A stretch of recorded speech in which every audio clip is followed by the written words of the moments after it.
Have you ever listened to Textual Healing and thought, man, I'd really like to, read along to these text messages that they're discussing over this podcast thing here? Well, now you can. Go to textualhealers.com, where you will find our Textual Healing Facebook group. You join the group, and pinned to the top will be the conversation from this week's episode. You could read along with us. It'll be quite fun. Anyway, let's get back to the show. textualhealers.com.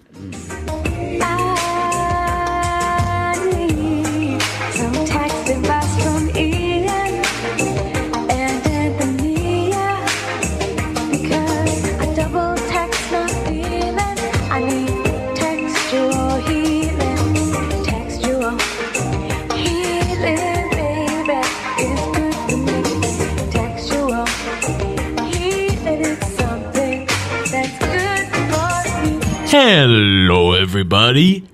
This is a new episode of Textual Healing, and if you've never listened to this podcast before, what we basically do is people send us their failed online dating conversations. We recite them. We read them. We reenact them, I think is the word, is the best word. I actually looked on the internet to find the best word because I was like, we don't recite them because they were never read aloud before. Correct. We reenact them, I think would be the best, like a war, like a... Yeah. We are the Confederate soldiers of this relationship. You would, if we were like, if the woman, what is the woman? Are they the red jackets or the blue suits? Which is, I don't even know who's who. Which one's which? Blue's bad, red's good? Yeah, that's what. Okay. All right. B is B, R is G. Okay. I'm sure there's other people in the country that don't believe that. And think it's the opposite, actually. That's a good point. Depending on the listener, I think they're going to take umbrage with the color choice that I've used for each word. Anyway, our special guest today is a very funny man. His name is Jon Schabl. Schabl. Yeah. You still got closer than almost every single telemarketer ever. For years, when I would always be like, this really funny guy, his name is Jon Schabl, blah, blah, blah, and they actually knew what I was saying, which is weird. So, some people could take stuff from context clues. That's just how it works. Thanks for coming to the show, man. Hey, thanks for having me. Can't wait to talk about these losers. I'm just already making fun of people who are like, hey, can you help me? I'm like, no, you're a loser. I actually, I'm not the type of person that likes to stay kind of, what's the word? Neutral? Nooch. About everything. Yeah, I'm nooch. Nooch. Yeah, that's what people say. Yeah. They're like, hey, nooch. Yeah. They actually don't. They actually say that I'm kind of an asshole. And I realize, like, I'm a dating coach and I teach people about dating, but I am so fucking quick to tear an asshole of a douchebag. I just freely tear douchebag assholes all day long. Yeah. And it's fun to me. I enjoy it. And so I'm glad that you're on board with that. 100%. I'm glad that you're not a nooch, because that would be... I'm never neutral on any subject. Usually I'm on the negative edge of it. Yeah. I just... already, you were so quick to call the Confederates bad. Yeah, sure. There was not even a neutral term. It was just bad. Because the Confederates were for slavery, right? Yeah, they were for slavery. Okay. Yeah. Before I'm just throwing around terms that I have no idea what's going on. And you're also a grown-up, by the way. Big time. I just want to tell you, you're a grown-up. G-up, yeah. You're married. Yeah. And you have a child. Yes. Yeah, how old are you? Am I allowed to say that? I know a lot of people in the entertainment industry don't want to... Man, that is bananas. When people won't tell you their age, especially when someone's like, hey, having my... Dude, you're getting not nooch enough. You're not being very nooch right now. For the fourth time. Like, shut up, you're 30. I'm 33 years old. Whoa, you said your age. I know. I'm 33 too. There you go. But it's so funny how different we are, because... I'm not married. I have long hair down beneath my shoulders. I don't think that I wouldn't have long hair if I had the ability to have long hair.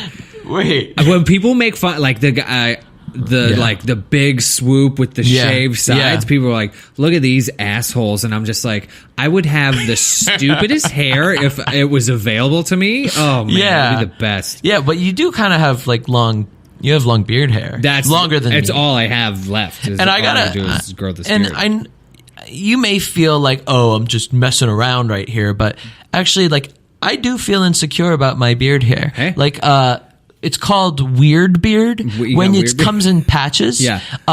Like, so I just shaved yesterday. Yeah. The beard that I had, the beard in quotes, was actually, let me turn my chair towards you. I feel like I'm turning completely perpendicular. So, it was as long as yours on the chin. Yeah. But here, it's like empty, and it looks really weird. How long would you have to grow it to get it full on the sides? Oh, like a couple months. A couple months? Yeah. And to even get what you have on your chin right there, like a couple weeks. How long does that take? Oh, this is not long. I mean, I haven't shaved to my face in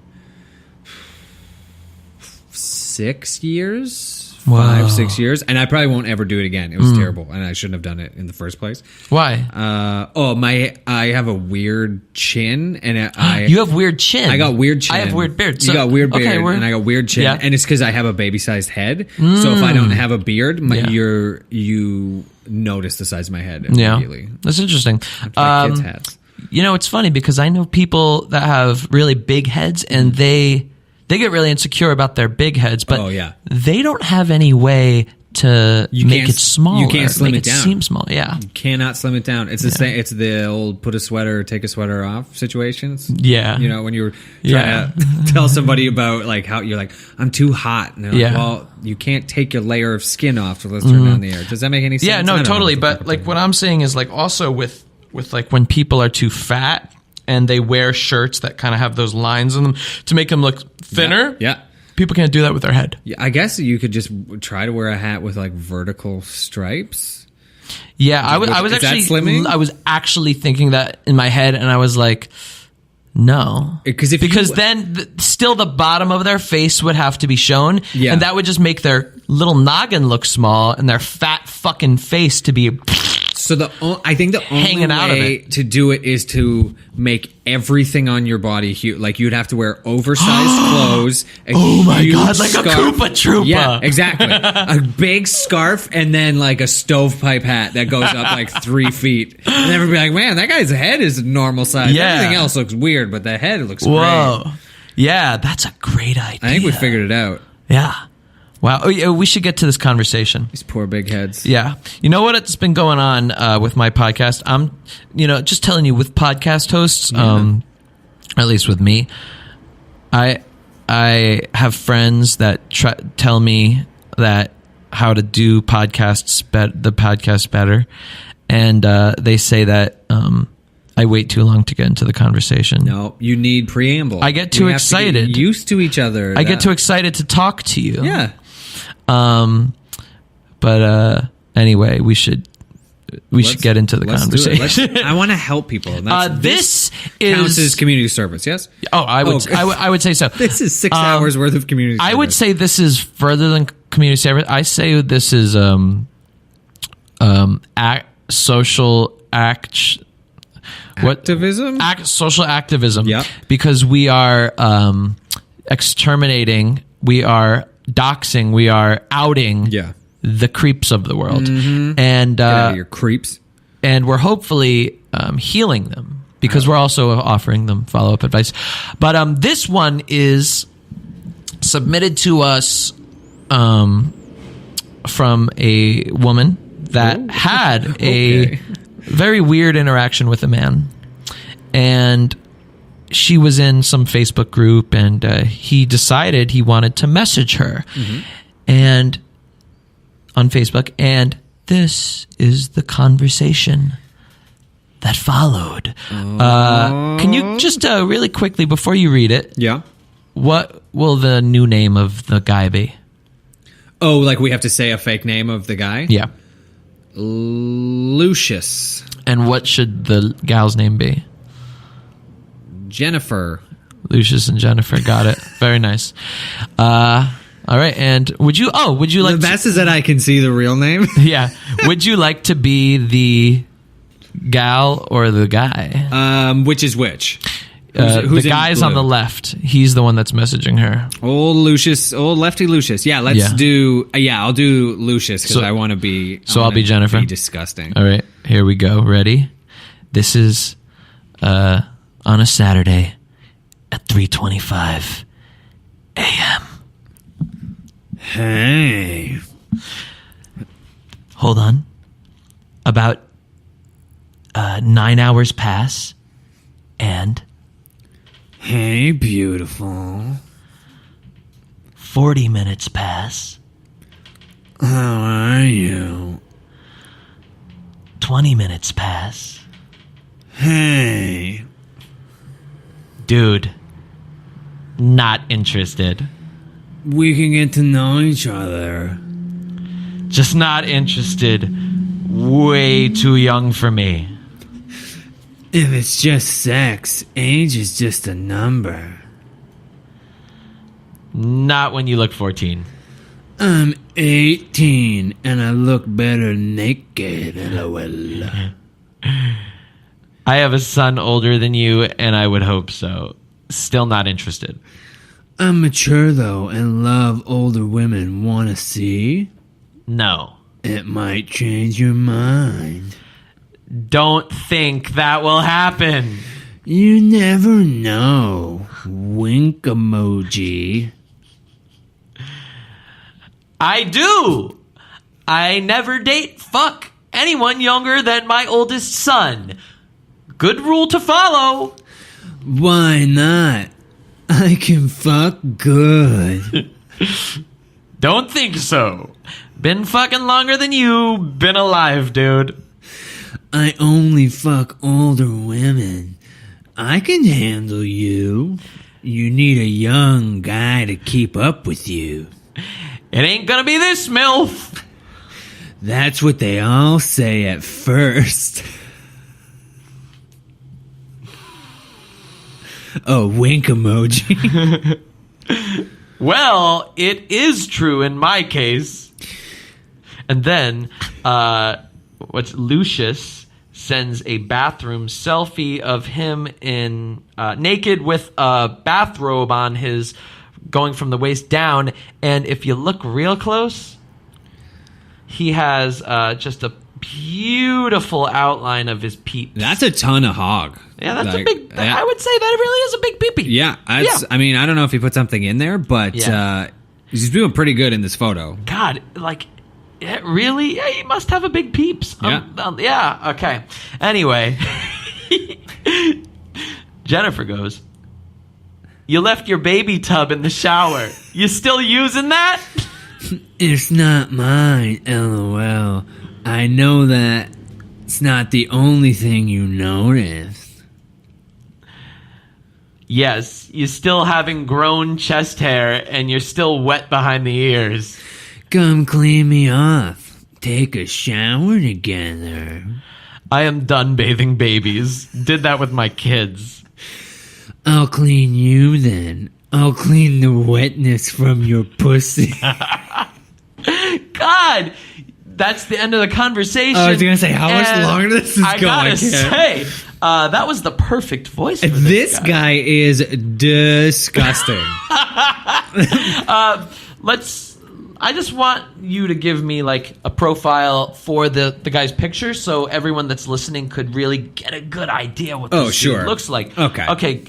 So I don't know why nobody who ever takes a photo of themselves has a mirror other than in their bathroom. Yeah. Everyone has to take a photo in the bathroom. Yeah. You don't have a full-length mirror anywhere else. Mm-hmm. This is...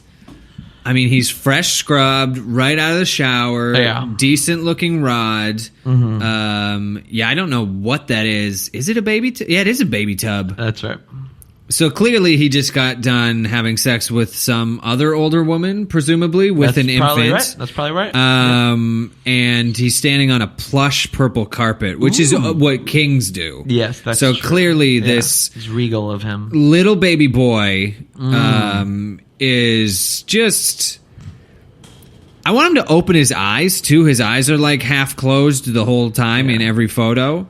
John, how dare you? That's a sexy face. Is that a sexy face? He's got a bit of a lip pout and a closed eyes. Yeah. Like and I also resent you calling him a baby boy. Look at this baby boy. As he has fucking chin hair. Yeah. You dick. I mean, he's got weird beard too, so I feel like you feel for him. He can grow the chin. Yeah. But he's got no sides. Mm-hmm. I mean, if I saw not this guy's face and not the rest of the conversation, this would be. I mean, if you crop your face out of there, Lucius. This is not a bad photo. Ooh, that's true. Let me cover his face and see if I'm turned on. Nope. I mean, it's not terrible. Overall, no, I agree with you. I agree go. with you. He has a better bod than I do.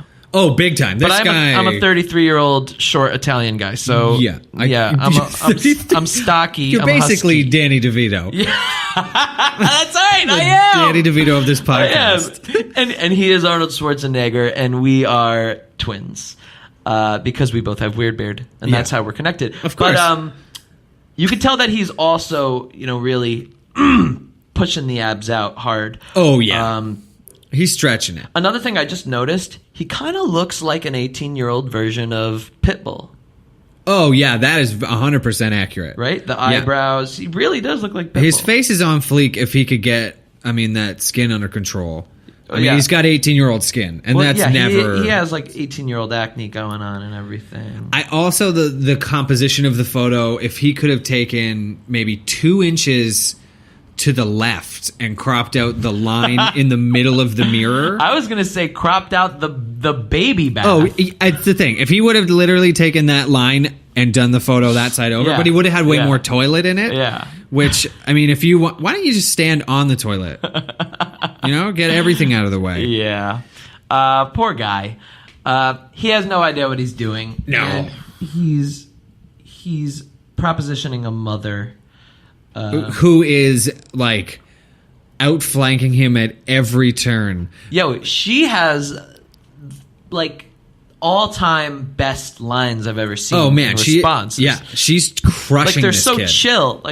But he do it I remember trying to talk to girls in my teens too, and it's he does that thing where she's trying to rationally shut him down, and he's like, "How about your pussy?" And he will turn anything he can into the worst double entendre. It's so sad to see the way that his brain does not function. But also, what is this must work for him all the time, or must have in the past. I think that's everyone's explanation for catcalling, this must have worked once before, and I don't think so. And if it has, it's been with somebody that is he is so incredibly not attracted to that the freaking balance is so far off that this guy could basically take a picture of his shit and then in the next picture say, and the next message say, "Wanna flick?" And then the girl would be like, "Sure, because I'm so attracted to you, it doesn't matter." I was going to say yes either way. Yeah. So this has worked for someone who was going to have sex with him regardless. and that's the thing. Has it worked? I mean, I'm sure everything has worked for a guy before, because I'm sure so many guys have went so far, been so horny that they have hooked up with somebody that they have no attraction to, but they just need to put their pee-pee somewhere. Yeah. The timeline of it baby kills me too. Lucifer, old Lucifer Horse Dong, or Lucius, whatever his name is, this wiener, this child. Yeah. The timeline of this is my favorite because the first message he sends to an older woman with children is at 3:30 in the morning. Yeah. Mm-hmm. And then he waits, 9 hours, just under 9 hours, and then he really gets into it. Yeah. 9 hours later, a message. 40 minutes later, a message. Yep. 20 minutes later, a message. He just his increments are getting smaller and smaller. Yeah. Something interesting that I just noticed is after his first message at 3:30 in the morning, there was somewhere in between that and his next message that she accepted his message request. Because on Facebook, if you're not friends, you go to the message requests. So she probably was like, all right, who is this guy? Like, this is somebody I know. That's what I'm always thinking when I get a message request. Like, who's this person? And then his message was, hey, beautiful. So immediately she's like, okay, it's a child that wants to have sex with me. It's weird. Yeah, it is weird that because after he sent the first message at 3:30, she opened the door to more conversations by accepting the request. Mm-hmm. Yeah. Do you think that she thought originally that was one of her son's friends? Quite possibly could have Probably. been that. He's like, hey, I need a ride to soccer. Or, hey, Travis is in trouble. You need to bail him out of jail. That's probably what she originally thought was happening. She's like, oh, this is probably about my kids. What do you want? I want to clean your pussy with my massive hog. She's like, okay, we got to shut it down now.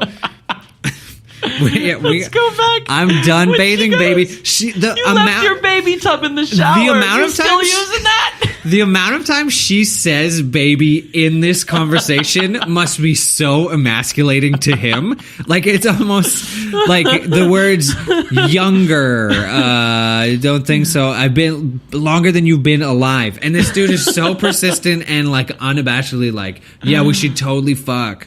And she's like, you're a little baby boy. Yeah. And he's like, yeah, I am. Like, ugh. She goes, it ain't gonna be this MILF.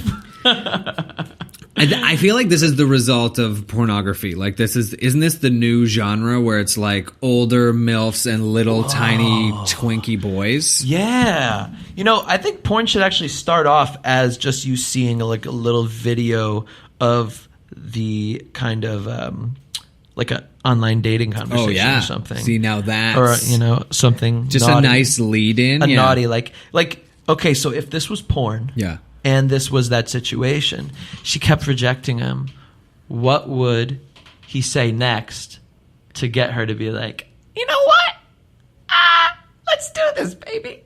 Little baby boy. It would be so funny if he like threatened her. If he's like, not even, but he's like, if you don't have sex with me, I'm gonna steal all of your son's girlfriends. He like goes and tries to like mess with her family. I guess that seems like maybe like a little harsh. Mess with her life, but not in a violent way. Indirectly, yeah. He's like, it's gonna suck for your son because he's gonna have no girls to hang around with. Yeah.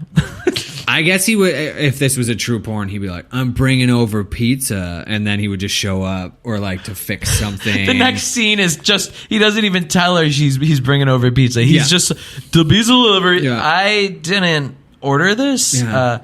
No, this is to 330 1 Charles Street. The best is that that's probably his actual job too. Yeah. So he's like, I'm actually getting paid right. I'm on the clock right now to bang you, and this is also. He was messaging her while on the job, and he's like, "Wait a second, this lady lives like a couple blocks from here, and then just drives over this pizza. I got some pizza. It's DiGiorno. What? How many? When he messaged her, hey, 3:30 in the morning. How many of those do you think he put out? Ooh, yeah. I wonder if he does kind of like a shotgun approach where it's just splatters against, you know, as many women as he could find online. I feel like he probably is like from 12 to 3, that's when he drops all his fishing lines, and then in the morning, once people have accepted that request, then he starts to harness the message. Very good. I'd love to see his inbox. Yeah. It's just like, hey, that's a good idea.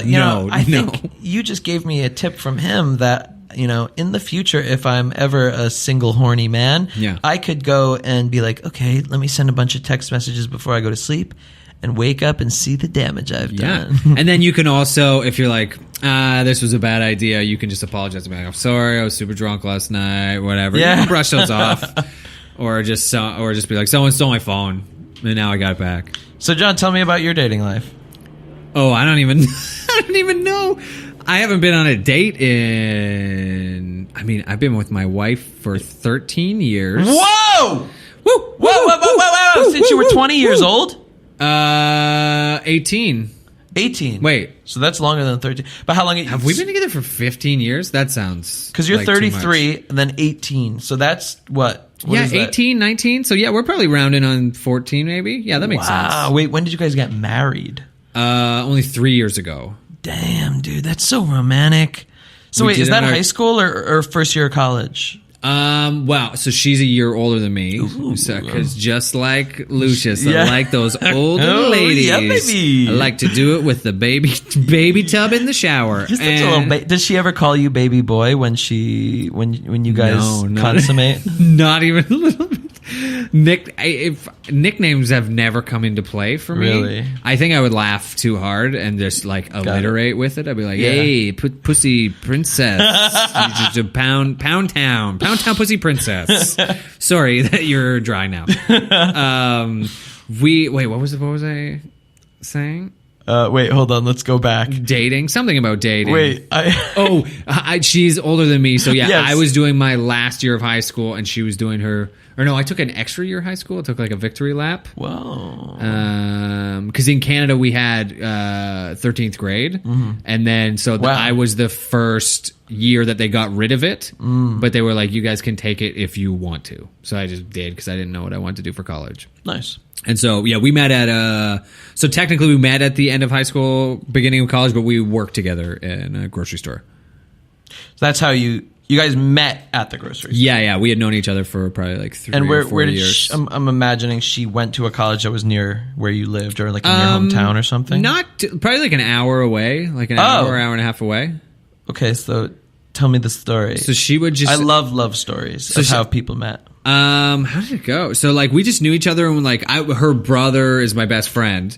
So I would see her at like when she would come home for like family functions and stuff like that. I was always there hanging out, and then like we would all go party or something like that. Your brother, her brother is my best friend. So her brother's a year younger than me, and she's a year older. So I'm like in the middle. Whoa. And so I'm a great husband and just like the worst best friend ever because I have fooled around with... Yeah, because you married your best friend's sister. And I've fooled around with 3 total of my friend's sisters. I'm a pretty bad friend. Pretty bad friend. But I also hung out with like younger... Like, wait, is he still your best friend? Oh, yeah, big time. Okay, love that guy. He's the best. Okay. Shout out Michael Regan. Okay. Big ups to you. Happy all the way. So wait a second. I need to know this because this is a great story. Yeah. You married your best friend's sister. You met her. Yeah. Like, you had to know her before you guys started working together at the grocery or supermarket or whatever. No, because we went to different schools, like different side of town. Got it. But wait a second. Like, was this guy your best friend at that time in your life? No, he was. So she worked. Okay. So I worked at this grocery store for 6 years, and probably a year or 2 into it, my best friend started working in the department next to me. Yeah. And so his sister, we started around the same time, but she worked at the front, so like I never really saw her. So like I knew her, like we were friends. So you made friends at the time you were working at this grocery place with your best friend guy. What is his name? Regan? Mike Regan? Michael Regan, yeah. Okay, got it. And you guys made friends when you were working at this grocery place. Like, so it was kind of like at the end of high school. You met him. Yeah, it would have been like a couple of years at the end of high school. And then how many years after did you meet your wife? Well, I knew her as well, but then we just didn't start once we sort of started hanging out, like once she went away to college, and then how did you start hanging out with her? Just because like I was super close with her brother, and so we would like go to the like so she would come home and like we would hang out with sort of like a similar group of friends and go to the same parties, and then I was always at family functions, so we just spent like a lot of time together. Right. And then I was like, hey, we should date. And she was like, I don't think we should. And then we didn't. And then I just wore her down. I basically Lucius at this point. Whoa. I basically messaged her at 3:30 in the morning. She was not reciprocating. And then I just wore her down. You know, I showed her a picture in the towel. Wait, so. No one wants to see that. Did she ever, I mean, obviously you guys are like a year apart, so it's not really a big deal. No. But did she ever mention anything about you being young and teasing you about being younger? Probably at the beginning. She's like, "You're one of my brother's friends, little baby." But friends. We were. I'm a year off. He's a year younger. Yeah. We're all hanging out in like a 3-year radius of whoever in high school anyway. So, but wait, hold on. This is just such like a movie trope. So I really need this. Like, I need some drama here. Like, was there anything? And like how did your friend find out? Like how? I just straight up told, which was so fun because like there was a girl in our group that was like, we were sort of interested in each other and like we're sort of hanging around at parties and getting closer and had talked about like going out. And then I started realizing that I like really liked my buddy's sister. Yeah. And just one night I told him, we were just like walking to a party and I just told him, I was like, hey, I'm going to ask your sister out. And he was like, oh, for fuck's sakes. He's like, are you serious? I was like, yeah. And then he's like, fine, I guess. What? Like, he just like was like, okay, I guess. Mikey, thank you. Good man. What a good guy. And then we get to the party and I won't say the other girl's name, but the other girl that like we were sort of like not really seeing each other, whatever. She was like crying in the bathroom like the whole party, and everyone's like, oh, where is she, what's going on? And then I was like, oh, is she okay? And all of her friends were like, you fucking asshole. They're like, you were like 10 feet away from her when you told your best friend that you wanted to date his sister. I was like, oh, okay, cool. So we were just drunk and like talking loud in the middle of the street, and I was like, this is a secret conversation that we're having.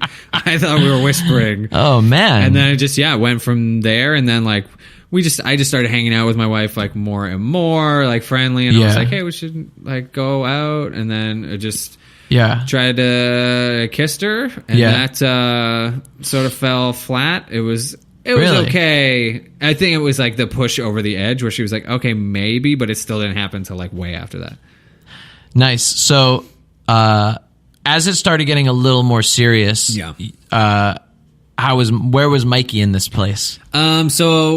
Well, he had moved away, so he moved like across the country to go to school, and then so I ended up doing the same program as my wife, but she was a couple years ahead of me at college, so we ended up in the same like class circle essentially. And then actually my housing fell through in the first year for college too, so I ended up living in their house. Whoa. So we were dating and living in the same house already, and then best friend was gone, so it was just not a problem. But then when he came back, everything was cool. He was just like, it was because you guys were in like a committed relationship. Yeah. Like we lived together, right? Yeah. Like it wasn't like Chandler and Monica. Yeah, exactly like that. Like. Yeah. Okay. Got it. So So I mean, but even when he would come home, like we would all go home for like Thanksgiving or whatever, and we would all just drink and play cards. Like that's just what we got. It was never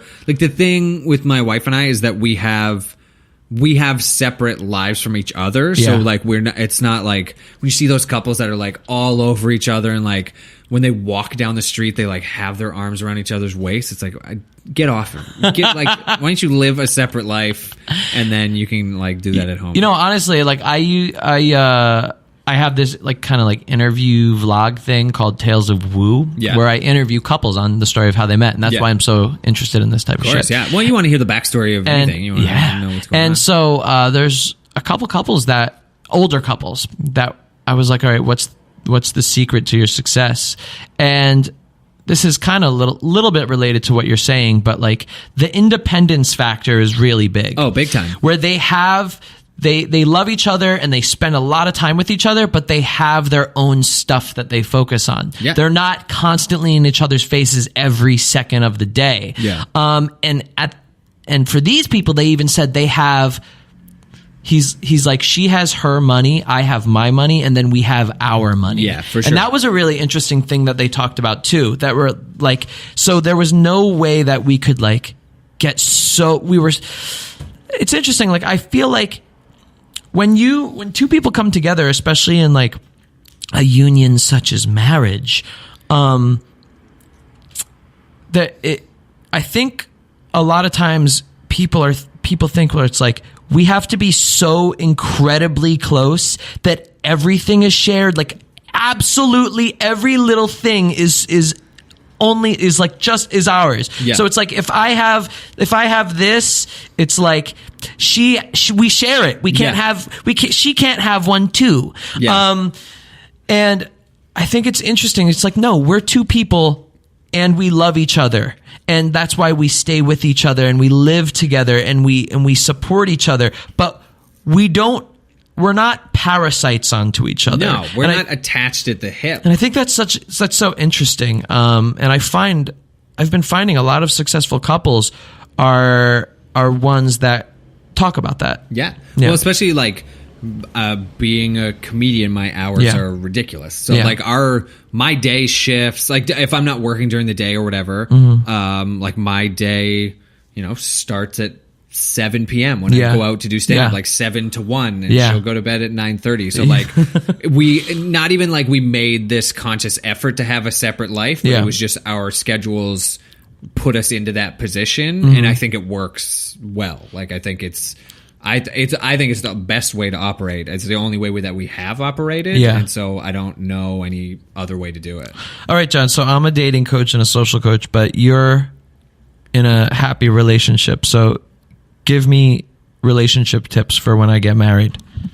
So the biggest thing for me is to understand that your partner, when they go above, even when partners do something small, like when someone does the dishes or whatever, like to be thankful and to express your thankfulness to them, to let them know that, hey, I know that you probably didn't want to do this, but I appreciate that you did do it. And it's like it's apologizing for things that make them upset, and thanking them for things that makes you feel good. Nice. I guess it's just being open 100%. Or as much as you can be. Once again, acknowledging that you are two individual humans that have committed to each other, but are not entitled to each other. Yeah, that's perfect. Which I think that's so interesting. I mean, obviously, I think it's such an obvious point, but things that we don't really think about until we talk about it. That's interesting, dude. Because I did yesterday.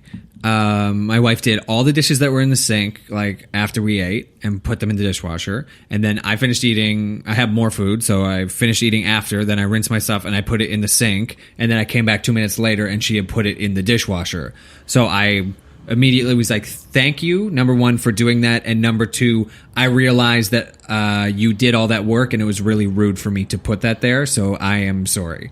So it's just a give and take of, and that's like understanding what someone likes and what they don't like, and adjusting. Like you're going to change, like your habits are going to change all the time, and so it's best to change them in a way that benefits the person that you have to live with. Dude, you should be a marriage counselor. Oh, all right, I know what I want to do right now. I would love to tell people to get divorced. All right, so you guys are terrible. I want to get married one day, but I don't know. I don't really care. I mean, look at me. I have, but I don't want to have kids. No. And I really love kids. Like, I've worked with kids for years, but I just don't want to have any. Hey, it's all, I get it. It's a lot of work. But you're a dad. Oh, yeah.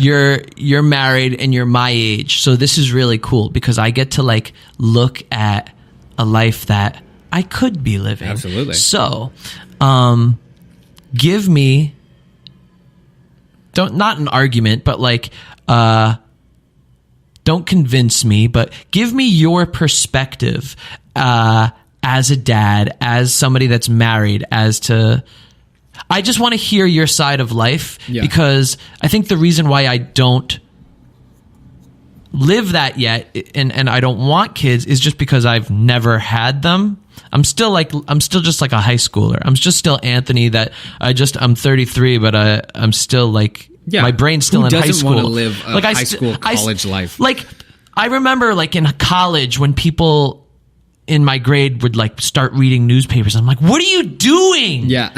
Dude, like, why are you reading newspaper? We never did that. Cards, idiots. Pokemon. We never fucking did. We never read that. I want us to play video games, baby. Okay? Like, let's watch some TV. Let's watch fucking, like, Cartoon Network, baby. Yeah. You know? And I never, like, I didn't start drinking coffee until I was in my late 20s. Like, when people in high school, when I would see them like bring coffee to school, like, what are you doing? Coffee tastes bad. It's gross. Are you not awake? Are you not excited? It takes a long time for me to change, to adapt to new adult lifestyles. So I'm just excited that you are here because you get to tell me about your life, and maybe I could be like, I never thought of it like that. It's so go, yeah. It's so funny because it's just like it's. I don't even think about it until you ask me questions about it. Like my life is just my life. Like that's just how it is now. Like and that was as soon as we had the baby, I was just like, oh, this is just how it is. Like I didn't mourn for my old life. I was just like, oh, this is just another like chapter, I guess. Like it's just, this is how it is. Like you can't, especially when it's a baby, it's not even like a pet where, as terrible as it is, you can't just give, I guess you could give the kid up for adoption, but that's such a bigger process than giving a dog. No, you could do that. You could do that. Yeah, you do that. I should.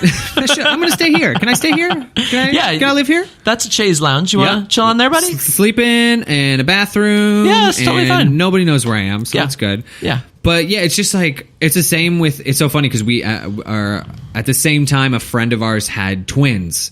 And we were like, oh my God, how are you doing this with two? And she's like, I don't know any other way. Yeah. She's like, this is my life. Yeah. I do it because it's what's in front of me. Like I just, you cross those obstacles when you get to them.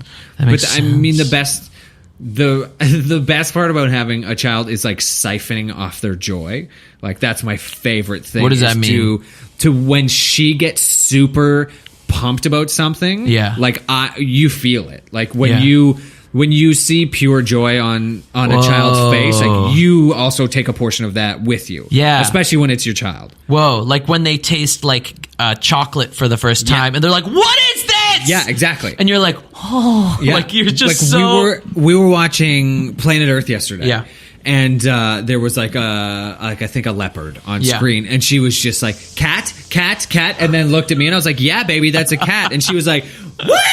Like lost her mind. I was like, I don't know why that's bringing you so much joy, but I will take some of that, and it's great because now I have to fill this adult. You know what you should do? You should rent a panther or a leopard, bring it to the home. She would be like, look, baby, there's a leopard. She got up one morning. I can't even imagine what would happen because we had two cats, and she gets right in their faces, and she had a scratch on her face one morning, and we're like, she liked it. It didn't bother her. We didn't know where it came from or which cat did it. I feel like if you leave her alone for a week, she'll look like she'll look like Rambo. She'll die. We won't even. We gave her a big girl bed yesterday because she just fell out of her crib, like jumped over the top rails. Yeah. Which is super dangerous. Yeah, I guess 2 years old is when you're old enough to jump over your crib. Yeah, she could hook her heel over the top and then pull it over. We saw her do that twice, and we're like, okay, we probably have about a week, and then it was like within 24 hours she was over the top. Yeah. So, if we leave her, we don't leave her alone for. When I see parents leave their kids, they're like, "Oh, he's just playing in the other room." I was like, "Is he not breaking everything you own?" Like, she is super destructive. Yeah, I just had an idea for the crib thing. Yeah, you should put a top crib cage it off with some air holes. That's true. I would love that. We did that. I mean, we did that with her playpen. We put a fitted sheet over it. We would take it outside so she wouldn't get sunburned, but that's not going to stop her. She's two. She's going to rip that sheet up. Oh, big time. She's a rhinoceros right now. I like when she picks stuff up and just throws them at other things. Like that's her purpose for picking it up. Not that she's in any way mad at it or what she's throwing. Yeah, see, that's the way I live. That's why I think I like kids so much because they're just like, they see something and they throw it and they don't care about society or how things are. And I love that. That's why I love kids so much, but I don't want one. No. It's a lot. It's a lot of work. Like if I look back to what I used to do versus what I do now, you just can't, I haven't been day drunk in God knows how long. Yeah. Because it's that thing we were talking about before. I was like, oh, my phone has to be on all the time. Yeah. Because I'm not going to be the dad who can't be reached when my kid gets hurt. Like, that's not an option anymore. But everything they do is an experiment. And they're just trying to figure things out. And that's why it's funny, too, because they're just learning new things. Even when she's crying or getting frustrated or gets, like, minorly hurt, like, it's still funny to me because I know what she just learned. Like it's cool to have insight into like if she'll touch the cat or something, she'll grab the cat's tail and is like, he doesn't like that, and then like the cat will hit her like in the thigh or something, and I was like, do you see what happened? And she's like, yeah. And I'm like, I knew that was going to happen, but I can't teach you everything, babe. You got to learn. Yeah. So it's like you get to watch her learn the great things on her own, but you get to also watch her learn like sad things on her own, like get hit by a cat, and she just is gonna go and do that. Yeah. And she's gonna realize, that hurts. Yeah, we have these like aloe plants in the backyard, and they have super huge spikes on the top, and we were like, don't go near those. And we can only tell her so many times. Yeah. And she ran across one and like got a little cut on her leg, and now she didn't cry or like get real bothered. She's like, and now she knows, like, keeps a wide berth now. So like, you know what? Let's just fucking talk through it, because he's gonna be working for the next 10 minutes here. Cool. And it's not going to be the biggest deal on these microphones. But what was I going to say? Oh, yeah. Like, Louis C.K. now has a lot of his stand-up dedicated to, like, being a dad. Big time, yeah. Are you molding your comedy to dad stuff? I think so. Because that's your life. Yeah, like, not like specifically, but it like I didn't set out that way. But now that it's just happening, like... she's just going to have diarrhea, and I'm going to have to tell everybody about it. Because like, there's no way that I don't want to tell There's everybody. no way that's not funny, and you can't talk about that. Yeah, exactly. Yeah. I tell my wife, and she's like, oh, no, what did she eat? And I was like, that's not the reaction I want from this diarrhea story. Yeah. Like, I need people laughing you at have, this. like, diarrhea in your pockets right now? There's poo. It's poo all the time. Like, there's just... poo is such a big part of all of our lives at this point. Yeah. It just happens. Yeah, I just imagine you like tying your shoes and they're just like soaked in diarrhea. The shoes are a mystery. Turn on the faucet, diarrhea comes out of the faucet. She doesn't have enough wherewithal to like. She's still in diapers, so but once she starts the pipes, the plumbing pipes, and and just load it with diarrhea. That doesn't happen. Yeah. Just put it in the back of the toilet tank. Yeah. Just make her when she starts upper decking us. Bad kid. That's why you can't leave your kids alone, folks. Yeah. They will upper deck you. That's like the next Exorcist sequel is. The child is upper decking everywhere. It's all over. You go into the bathroom and she's shitting in the tank. Hello, mother. Staring at you. Hello, mother. It's so funny because when she started walking around and taking shits, like she sits on her feet, but she'll look you right in the eye, and like because you're like, oh, your eyes are very red right now. Oh, you're taking a dump. Okay, cool. But she was like would grunt at you. Now it's a little more. She's a little more ashamed of it, so it's a little more secretive. When I started dating my wife, like the internet was not even conceivable for dating. Like maybe there were one or two sites, but man, the like Tinder, Bumble, sex radius phenomenon of dating is I can't even fathom it. The dick pics. Yeah. I had to wait so long for girls to see my dick. That still makes no sense to me. Dick pics still make no sense to me. I don't understand them. I can't conceptualize them. I don't get turned on by sending that to a girl. Yeah. You don't get turned on by thinking that she's turned on by it? Yeah, but I also think maybe it's because I just have a general understanding that women generally aren't just attracted to a dick. Yeah. Just the look of it. Like, essentially, you would have to send a video of yourself having sex for anyone to get that you're good at it. I think women they're attracted to the person themselves. Like, they're attracted to the guy himself.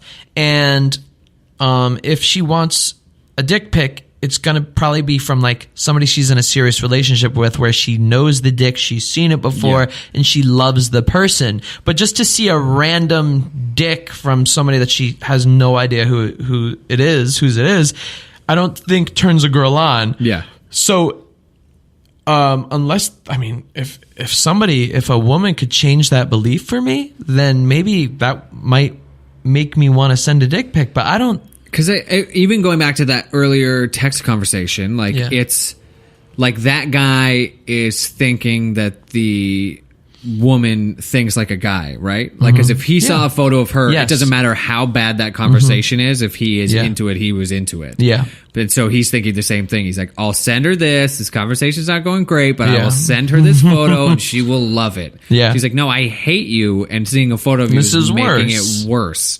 Now I hate you, and your penis is huge, and I still hate you. Have you ever done any like dating before your wife? Because I mean, you were young, dude. Definitely in high school, and then we separated for like 6 months probably. But then I started dating a girl, and then just got into another relationship again. Yeah. So it was not really like. No, my numbers are low. Like even just the interactions of dates, I have almost none. Dude, you're so storybook. It's so dumb. Like it's not even dumb. Like that makes it sound like I'm having like the worst time. Like it's so stupid. I suck. I'm dumb. No, it's non-traditional in today's dating world, I would say. Yeah. But completely traditional in the big scope of things, I guess. It's a man, woman, meet, high school. Well, and I actually think a lot of people are like this. I just think people in city areas aren't like this. I think a lot of people in the Midwest are definitely like this. Oh, I know the amount of people I know from like home that they got out of high school. They started working for their dad's company. I know a bunch of people like that. Then they met somebody. Then they bought a house 3 blocks from their parents, and now they live there completely. With their wife. I think most of the world is like that. But the thing about cities is because there's so many people, and a lot of these people seem to be very interesting and talented. Yeah. And there's such a variety that people feel this abundance mentality where they feel that there will never be any end to their opportunities, especially high value opportunities, because like I said, there's people that like have interesting jobs, and there's always like something that's like stimulating. Yeah. And because of that, people in cities just tend to settle down much later, and they tend to be in a lot of relationships just because of that. Yeah. And I think that's unavoidable living in a city. I mean, where did you grow up? Well, like I grew up in a smaller town, so I'm Canadian. So I grew up in a town called Kitchener-Waterloo, which is. Do you know Nathan Fielder? I don't know Nathan Fielder. I know people who are good friends with Nathan Fielder. Whoa. And they say nothing but nice things. Do you know Ryan Reynolds? No, I wish I knew Ryan Reynolds or Ryan Gosling. So many handsome Canadian boys. Do you know Arcade Fire? No, my buddy is one of his best friends is Rachel McAdams' brothers. So do you know Rachel McAdams? I wish. She's so close. She's like 3 degrees of separation. He went to her wedding, which is fun. Whoa. Yeah. So I grew up in this small town and then moved to Toronto, so big city, to go to school. And then just my wife and I lived there for a while. And then she got an opportunity to come to LA to work here, and we decided to go. So it's funny. So like we did the traditional small town thing, but then moved to a bigger city, and then moved to one of the biggest cities. What does your wife do? She works for Harbor Freight Tools. What is that? Like it's so funny. No, unless you're in the like tool game, or like unless you're a mechanic or whatever. Like no, they're. But if you're in the tool game, it's dope. It's great. The company's incredible. So they're like a not a discount tool store, but they have like less expensive tools. So they compete with like Home Depot and Lowe's and stuff like that. They have like 600-700 stores. Dope. Yeah, in the that's country. That's pretty dope. Yeah, no one knows who they are. But they're good. Shout out to Harbor Freight Tools. So you were like a traditional type in a traditional area. So, and then you moved to a city, which I guess is a little unusual. But LA is less city-like than something like New York, where when you're in New York, you're in a fucking city and it's just packed together. Here, you could be completely suburban, like in the valley and shit. Yeah, I live in the valley. So go. we're in the like it takes me, I think the closest thing to us is a 7-Eleven and McDonald's, and it takes like 10 minutes to walk there. Yeah. And then anything else. It's the best of both worlds. You're living the best of both worlds. You're a perfect human. Yes. Thank you. Thank you for saying that. Yeah. I appreciate that you're noticing that. Yeah. You're married with child, and now you live in a dope city. Yeah. And you're in the entertainment industry, and your wife is in the top 3 easily of tool companies. Of Yes. There's a lot of good stuff going on. A lot going on for me, people. Yes. Please go fund me. Yeah. This is where I tell people, it sounds like it's going great. It's not. We need money. Oh, God. The diapers. It's not. I mean, it's going great. It's we're very happy with our lives, and just put in a new light fixture, in the dining room. Yeah. Wait. Are you trying to fucking make me feel shitty? No. Maybe light fixture, dude. Dude. Came from Lowe's. No big deal. Whoa. Wait, not Harbor Tools? No, they don't have light fixtures. Oh, they only have tools. The crack in the marble. We might have to blank that out. Oh, the chink in the armor. Ooh, I don't know why I got Pauly Shore there. Whoa, the chink in the armor. The Weasel is back. He should bring him back. He's coming back. Oh, he's totally bringing back Weasel. Like, if you see his tweets, if you follow him, he has a podcast. He's starting to, I think he just had his new comedy show or some movie. He's coming back. And here's the thing. I actually like Pauly Shore. I'm wondering if we like Pauly Shore or we like the idea of Pauly Shore. What do you mean the idea of Pauly the Shore? Nostalgia of Pauly Shore. No, I like Pauly Shore. Like, is Transformers really a good cartoon, or do we like it from when we were kids? Well, that's interesting. Well, I think the concept of Transformers is fucking great, dude. Oh, yeah, for sure. Like, there's a car. Nope, not a car. Now it's a robot that fucking destroys shit. Blowing it up. No, dude. Biodome was one of my favorite comedies as a child. It was played on TBS 18 times a day. Was Son-in-Law the other one? Son-in-Law was great. Is great. Man, I love Pauly Shore. I've never seen In the Army now, though. I've seen clips of it on TBS here and there, but never actually sat through it full. And I plan on doing Pain, I think. Oh yeah, that's different. That's a Wayne's brother. But I like that there's still something in the artillery in my Pauly Shore kind of repository. I don't even know what I'm saying, but I'm glad he still does it for you. I like that I haven't seen a Pauly Shore movie yet, because it's I don't have to fucking just blow through all of his content all at once. I still have a movie left. Yeah. And I plan on watching it soon. Now I think that we're you talking should. about it. Do you think that it will hold up? Have you watched those old movies recently? Dude, I watched Son-in-Law a couple months ago, and it was fucking great. Which is funny. I loved it. I really like Pauly Shore. Because what was it? Was it Tim Allen? Someone, I can't remember. It was probably still a few years ago now, but it was Sarah Jessica Parker and her husband, and I think they had to go into witness protection and ended up on a farm. I was like, oh, this is pretty much the exact that premise is still gold. Somehow, Hollywood is still yes, this is what people want to see. They want to revamp Son-in-Law. And you know who else I like? And I never understood why people stopped. Well, no, I understand why people stopped liking him, but I never stopped liking Dane Cook. I like Dane Cook. I still like him from when he was big in college. We got in a battle online in a Twitter argument a while ago. You and Dane Cook? Yeah. He got really mad at me because he posted this thing about he's I can't even remember. He's I'm so happy and so thankful for, I worked hard or whatever it was. But it was just a photo of him in front of a pool that cost more than our house. And I was like, what do you do? I was like, did you just need a opportunity to show a photo of your pool? You can just take a photo of your pool and not mask it in this humble tweet or whatever. And he got so mad, and his fans got insane.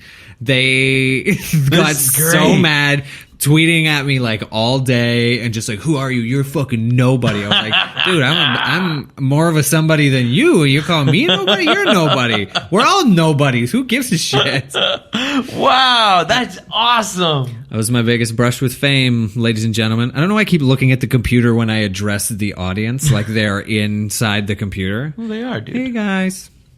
Dude, you don't know how technology works? I don't understand. Again, I have dated analog for so long. I don't understand how any tech works. I see. But yeah, no, the people are in the computer. Well, they should be. They should get out of the computer. But I totally agree about Dane Cook. I'm not a fan of his. I mean, I haven't listened to stuff. his comedy in years, but I never stopped liking him. Have you seen his movies? They're good. Have you seen? Have you seen? No, not Superstore. What's the one? Sweet Superstar? What? No, he has that one where he's in like he basically works at a Costco. Oh yeah, no. I don't remember that one. I'm there. Wait. What's the one where he's a douchebag? I'm gonna need you to narrow it down. I mean, whatever. Some people get typecast. Jessica Alba's in the movie. Oh, is it like Slick Rick or something like that? What's it called? I don't even know. All I can see is the poster or the preview. I couldn't tell you what it's about. Something like that. Jason Biggs is in it. Oh, is he? No. Is it the one where he's the guy who girls date and then get married? Yeah. Yes, that's right. That's right. It's where it's almost like a Shallow Hal thing because there's like a bit of magic in the movie. Yeah. Where it's like he dates them so that the next person they meet will be the person and they marry. They seek him out for this service. Yes. But then what happens is... does he fall in love with the wedding planner? Dude, no. This is no. Now you're mixing a bunch of 90s movies together. I'm pretty sure this is Serendipity starring Dane Cook.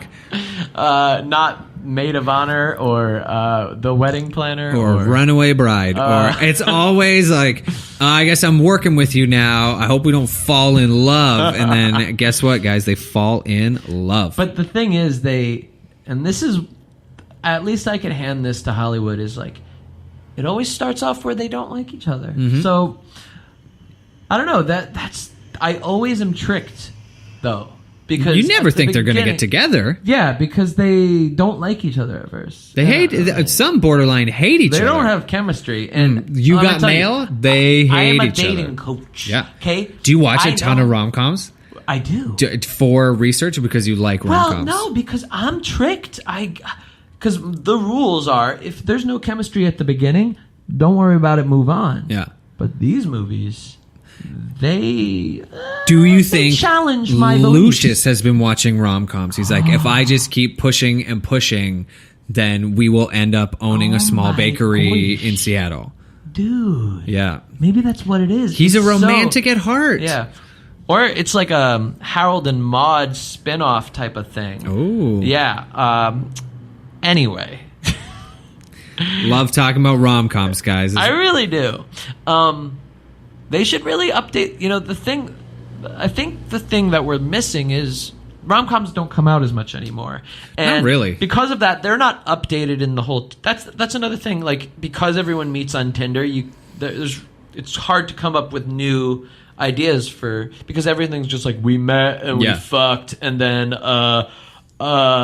we... that's it. We kept hanging out, and then we were in a relationship. Maybe that's why you're so interested in relationship backstories, because nobody has one anymore. Exactly. No, I'm serious. Like, and here's another funny thing. When I do Tales of Woo, the first year I did it, which was several years ago in New York, the majority of how people met were through friends. Yeah. It was they started out as friends and then they got into a relationship. I started doing Tales of Woo in LA this year. And guess the majority of how these people in these relationships started getting to know each other. Gotta be Tinder. Nope. Really? Guess. Family friends? Nope. Bumble? Is it internet based? Yes. Okay. Plenty of Fish, like online? I'll give you one more guess. Did they get in a fight on Facebook? No. Oh, that's a good guess. Sliding into the DMs in Instagram.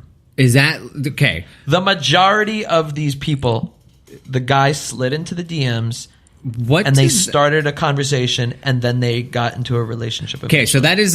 Sliding into the DMs is literally just you see somebody, you like them, you send them a message. Yes. I don't think that's nearly as bad as Tinder. I know, but here's the thing. Like, I didn't think that was I didn't think... Like, in my brain, if you see somebody pretty on Instagram and you message them, my guess is that, like, probably if I thought of that idea, there's probably going to be at least 100 guys that also have done that idea. Yeah. What makes me better than all these other guys? So then I'm it's just like a non-thing in my head. Like, it's not gonna happen. But it actually fucking happens. It's got to be like, for that person, it's got to be like right place, right time. Like, I was on my phone looking at my DMs. You popped up. I decided to message because I was sort of bored, and then you were super cool. Yeah. Because I bet out of those 100 people that message someone else, I bet a bunch of them are really cool and like not creeps at all. You're completely right. Because to me, what is the difference between doing that and walking up to someone in a grocery store you see that you're like, oh, I think this person is very attractive. Maybe I'll talk to them and see if it works, sense. Right? It's just a digital world? Is that so you're wait, because I never heard of this, what you just said right there. Which? It's kind of like... The grocery store? Yeah, it's kind of like a sliding into your DMs in real life kind of like Yeah, but like in the frozen section. Yeah. So, but like, can you block the person in... Yeah, I guess in real life you have to... blocking would be a restraining order. Yeah, I guess it's way harder to block somebody in real life. Yeah. How do you send like an emoji or something? Probably just like you would actually do it, right? You would just wink at somebody or give them a thumbs up. But it would be really weird to do in the middle of a conversation. Yeah, I guess. Can you stop giving me a thumbs up? I'm on my way. Yeah. No response? Nothing? Yeah. I gave you the thumbs up. We're good. But like when I say LOL or something to somebody on like in texting or DMs, like how would I do that in person? See, that one's too hard. There's no literal translation to LOLing in real life or being RB. I like to send dick pics though when I'm in the DM. How would I in the frozen? The thing is that you have to be real selective of where you do it because you will not be allowed back. You got to take it's a real gambit. But I could. I mean, it literally is possible and plausible. Yeah. I wouldn't recommend it, but again, I don't know how this game works. Okay. Okay, so I'm not completely there. Yeah. I'm a little more there on having the kid thing. Yeah. But this whole talking to people in real life, the frozen section, going up to somebody and all right, let me just here's a question about your coaching. Yeah. When you do coach, is it more teaching people how to deal with it in real life, or is it more... No, it's more in real life. Is it more in real life? Yeah. But do people ask for advice on online stuff too? They do. And I help them. But I tell them to do it as a supplementary thing. Yeah. So, like, if you're going to do it like 5 minutes a day. Just do a quick little swipey swipes, and if you've got any message, put it in your phone and never put it in your pocket, and then just don't think about it for the rest of the day. Yeah. For a couple of days. Just don't pay much attention to it. If you get a couple dates from it, then it's cool. But it's not efficient, and if you're actually looking to meet somebody that you want to date,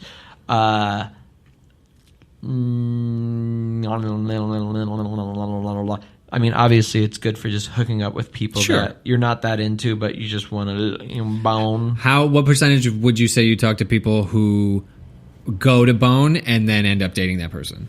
What do you mean, like in online dating? Yeah, like Tinder or something? That happens a lot, right? That's the thing. I mean, because now everyone's online dating. Yeah. That's all it is, basically. Like, literally, people are not really getting into relationships as much in person anymore. Yeah. That'd be weird. If someone came up and talked to you, you'd be like, what are you doing? Exactly. Are you okay? Do you need help? Yeah. Like, I freak out everyone because I just am naturally just talking to people, loud, social, just annoying. Basically, I was annoying all my life, and now I just learned how to be a little less annoying to people in person. You've harnessed the power of annoyingness. And because everyone else is online, I kind of have that leg up on people where I could actually take them out on a date because it's like, well, this never happens to me. So here's the question too.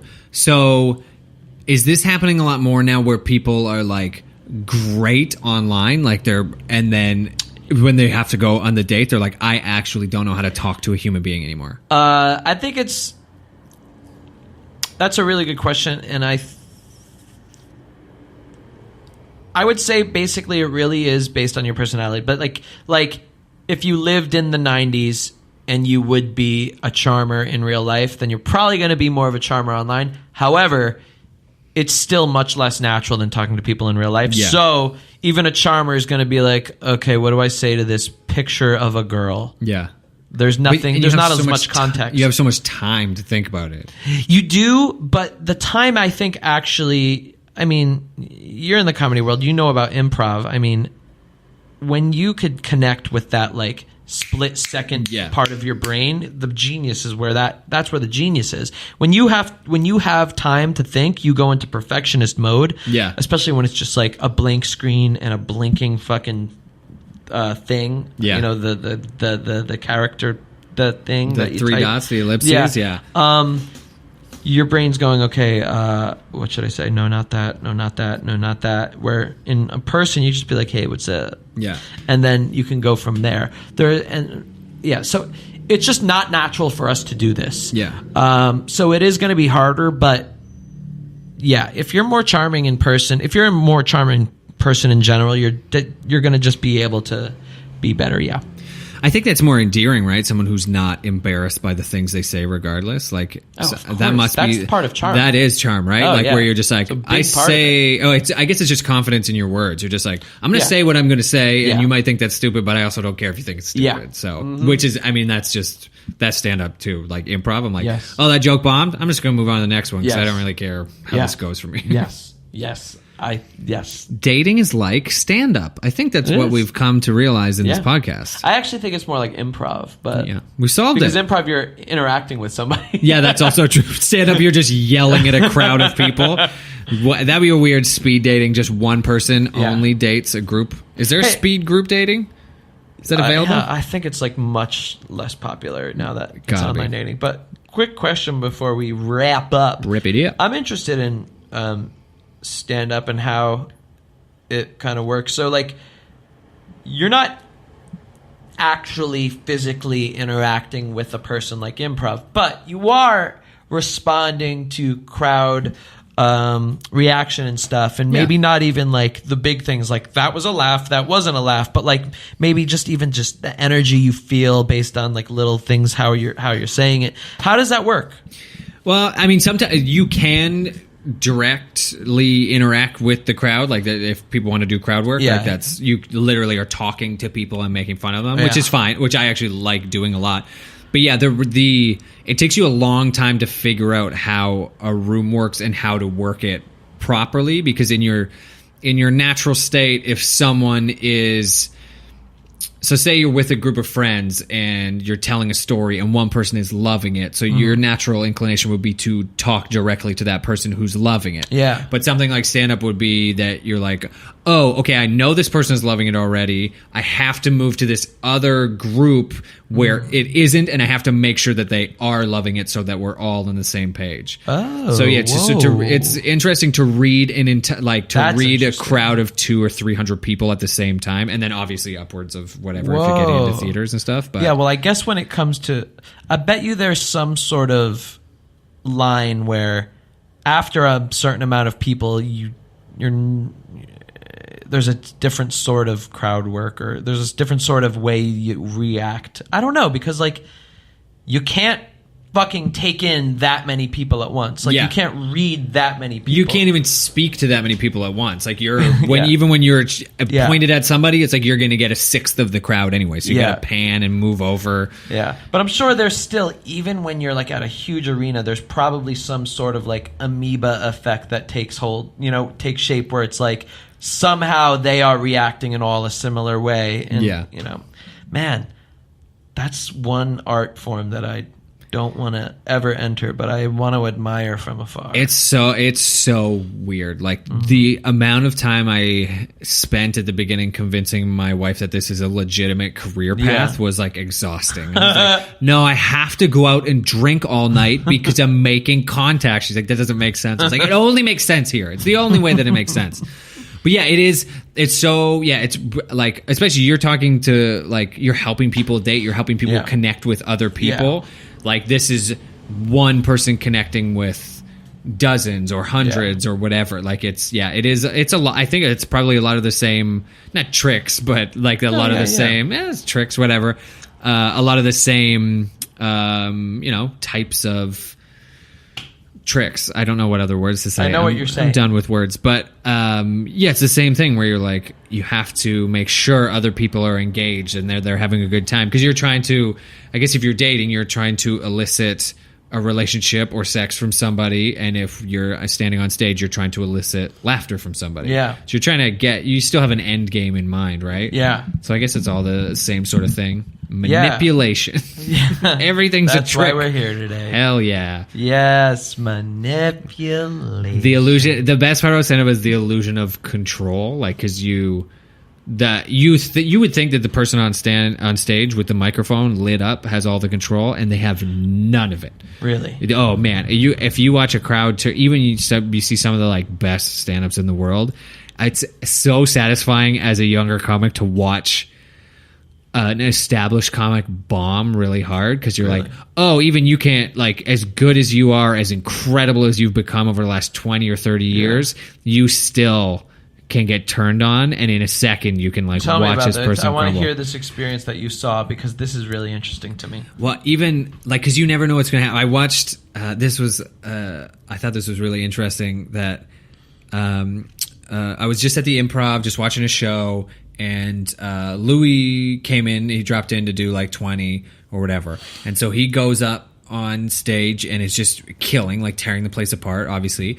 And then Tracy Morgan comes in the front door, and I guess he went to speak to the manager. He's like, or whoever was producing the show, and he's like, "Hey, I would love to like come do a set." He's like, "Yeah, come in the showroom." And so Tracy walks in, and Louis just like dropping this place to its knees, and even Tracy Morgan, who is an incredible stand-up, like established actor, a celebrity, whatever. Even he saw what was happening. He's like, I'm not even going to take a chance. He's like, I'm not doing a spot tonight. Like, he was even when it's set up for him to succeed, he still is like, the bar is too high for me to even understand that I could possibly fail. Like, and he just was like, I don't want this right now. You know, and when I went to the Comedy Store last year, and I saw, this is what happens to me. My brain is starting to deteriorate in my 30s. I mean, it's last year. Like, that was Judd Apatow was on stage, and he kind of goes up and is a non-comedian comedian, where like quarter way through his set, he was just like, can I just stop telling jokes now and just like talk to you guys about my life, because I'm like, I don't want to be a comedian right now. And he just started just like talking about stuff, and it was so much more interesting than if he just had a line, like a set of jokes. But at the same time, like, he acknowledges that he is a comedian, but like, he's not like, he's more just a guy that he says he's like, I just want to surround myself with as many funny people as possible. Yeah. I don't really see myself as like this amazing comedian or anything like that. He just wants to hang out and bullshit with comics, which, I mean, that's why you get in the... I mean, some people get in the game to have sex or whatever, or for fame, but for the most part, we all get in the game just to sit around after a show, drink beers and smoke and just talk shit, like, about each other and about everything. Like, that's the best part. I wish I had that, like, comedy thing, because that would be a fun life. I just want to do that. The camaraderie of it is nice. It was super hard coming to LA because it's so spread out. Like, I even to see like my best friends from Toronto that live out here now, like, I still have to drive like 35 minutes just to go to their place. Like,